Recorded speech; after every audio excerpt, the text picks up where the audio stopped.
Last week, I was privileged to take part in a conference called ECG, which is a Christian conference in Scarborough. On the last morning of the conference, I needed to pop up to town and do some shopping. And as I walked up the high street, there was a man sat in the doorway of a disused shop in his sleeping bag. It was obvious that he was homeless. There was a lady there giving him some food. So I walked on by. On my way back down the hill, he was on his own, and I made eye contact with him and said hello. He said, "Thanks for the cup of tea." I hadn't given him a cup of tea, but I offered to get him one. However, we started chatting and very quickly told each other our names, and the cup of tea seemed to pale into insignificance. He told me a bit about his life as a homeless person and how difficult it was. And then he told me how an organisation in Scarborough had helped him a lot, the Rainbow Centre, which is a Christian organisation. It turned out I'd met the lady who works there the day before at ECG. So I told him this, and then I found myself talking to him about God. It wasn't planned, but it just kind of tumbled out of my mouth. "Do you believe in God?" I asked him. And he said, "Well, I do sometimes, but it's quite hard to believe in God when my life is like this." And then I asked him if he ever prayed, and he said he did pray sometimes, but he found it difficult.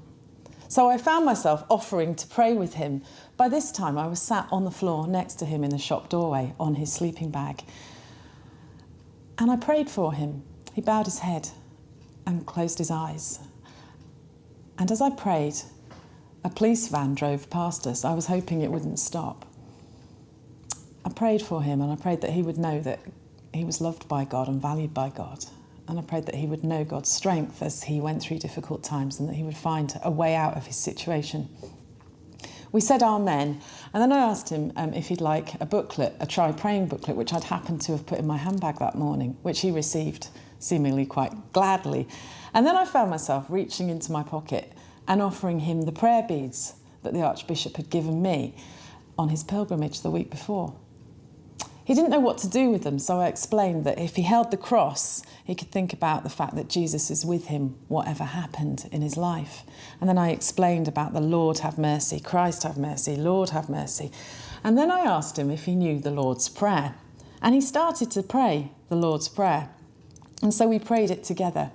And he knew most of it. He must have prayed it a lot when he was younger. We said amen. I gave him the prayer beads and I stood up to leave. At which point a lady appeared with her 8-year-old daughter or so and offered the man a cup of coffee. It seemed in that moment that my job was to preach the gospel in word, and others were around us preaching the gospel in deed. Our Lord Jesus.